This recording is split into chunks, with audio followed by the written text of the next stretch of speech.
Բարև Երևան, բարև Սփյուռք, բարև Հայաստան։ Ես այսօր երկու տարբեր կարճ պատմություն եմ ուզում ձեզ պատմել։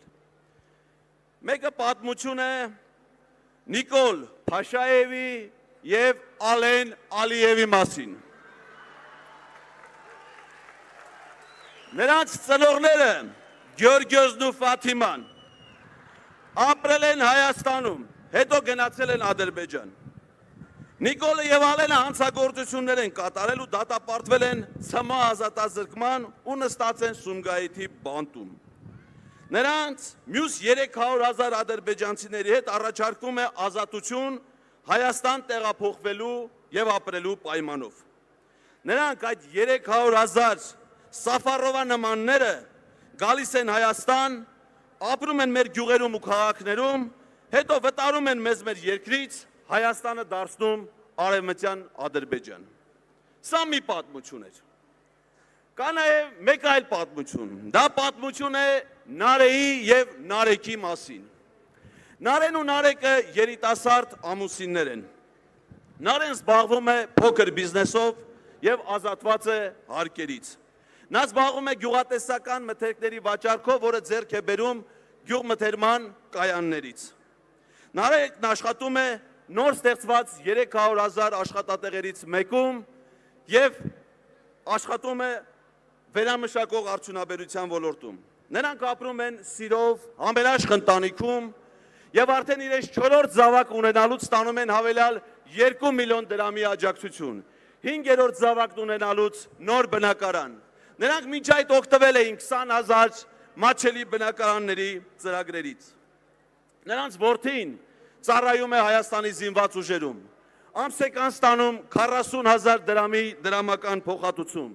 Ծառայությունից հետո ստանում անվճար բարձրագույն կրթություն։ Զինվորական հրամանատարությունը նրանց հարգանքով է վերաբերվում, որովհետև այդ հրամանատարները գնահատված են։ Նրանք էլ իրենց հերթին են օգտվել մատչելի բնակարանների առանձին ծրագրերից։ Նարեկն ու Նարեն իրենց համերաշխ ընտանիքով ճամփորդում են Հայաստանով մեկ և օգտվում են $1 միլիարդ զբոսաշրջային ծրագրերի արդյունքներից։ Նրանց ծնողները ստանում են հավելյալ 12,000 դրամի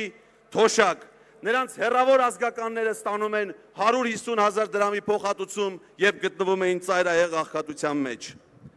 Սա էլ մեկ այլ պատմություն է։ Հիմա մենք պետք է հունիսի 7-ին ընտրություն կատարենք այս երկու պատմությունների մեջ։ Նիկոլի ու Ալիևի, Ալենի էլ,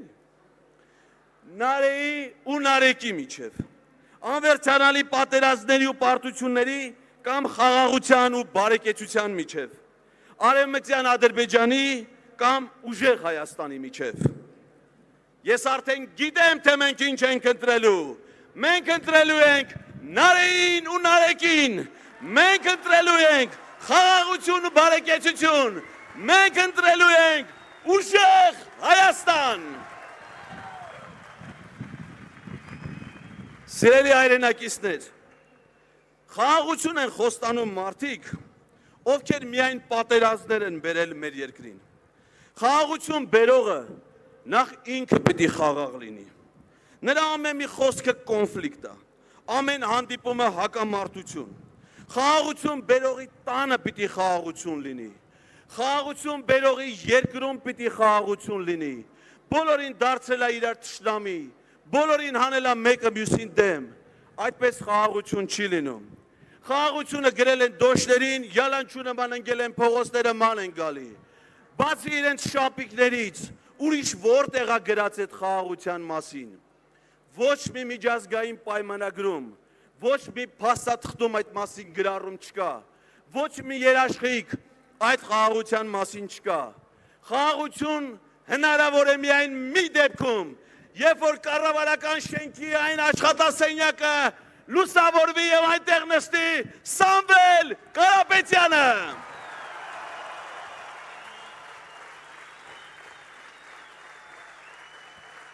Սամվել վարչապետ, Սամվել վարչապետ, Սամվել վարչապետ։ Սիրելի հայրենակիցներ, ուժեղ Հայաստանում բոլորն են շահելու, թե ֆերմերները, թե ձեռներեցները, թե ծերերը, թե երեխաները, թե ուսուցիչները, թե բժիշկները, մեծ հնարավորություններ են բացվելու երիտասարդների առաջ, սովորելու, աշխատելու, ստեղծագործելու, վերականգնվելու եւ ուժեղանալու է Հայաստանի եւ Սփյուռքի կապը, որը նաեւ այս պառակտումը արկա է հիմա։ Երկար ժամանակ է, որ մենք տարբեր մարկանցից լսում ենք այս հարցադրումները։ Լավ, այս ամենի վերջը երբ է գալու։ Լավ, ոնց է հնարավոր ազատվել սրանցից։ Լավ, մեկը չկա, որ սրա հախիցը գա։ Հունիսի 7-ը տալիս է այդ 3 հարցերի պատասխանը։ Վերջը եկել է եւ դրա օրը սահմանվել է հունիսի 7-ին։ Ազատվել հնարավոր է ընտրություններին մասնակցելու եւ 3-րդ համարի քվեաթերթիկն ընտրելու միջոցով։ Կա այդ մեկ մարդը, ով որ տալու է այս ամենի վերջը, դա քվեատուփի մոտ 3-րդ համարի քվեաթերթիկով կանգնած քաղաքացին է։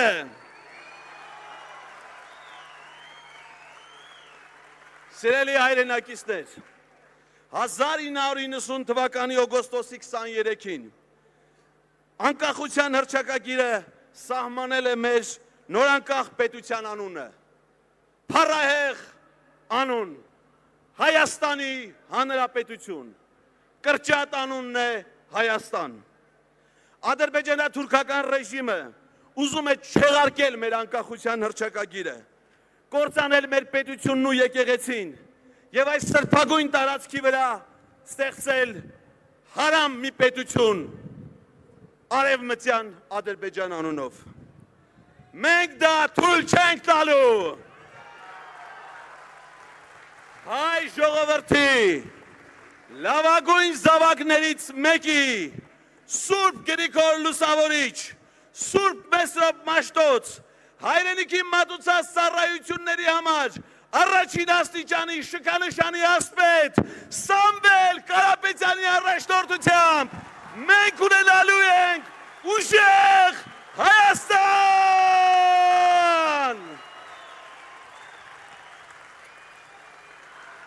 Վարչապետ, Սամվել, վարչապետ, Սամվել, վարչապետ։